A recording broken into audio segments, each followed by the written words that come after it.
Data and information inform, questions and stories transform.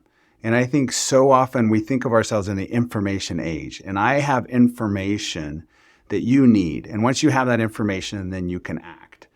But the reality is, on the phones that we have access to virtually every piece of information that humankind has ever come up with. And we are struggling now more than ever to know who we are, what we value, and what we believe. And so I don't think it's a lack of information. I think it comes from a lack of transformation. That takes asking questions. That takes getting to stories. We've had so many experiences with clients where when we help them articulate their core values, they had no idea. It was beautiful yesterday. I was going through this with a client, and two of his top values were loyalty and integrity. And he said, until this morning, I didn't know that was my dad. I got that from my dad.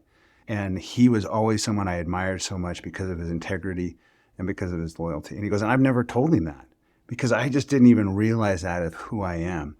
And so what we talked about was not just recognizing where that came from, but also, okay, how do we pour into that when it comes to your kids? How do we develop that sense of loyalty and integrity and courage and independence and those kind of things as a reflection? Because there's nothing people will get more passionate about than their values. We've had so many experiences where we start talking about core values, everyone wants to talk about their core values because they mean so much to us. And yet so many of us can't actually articulate what those are. So once we do that, it really just opens up the opportunities for people to push into those values.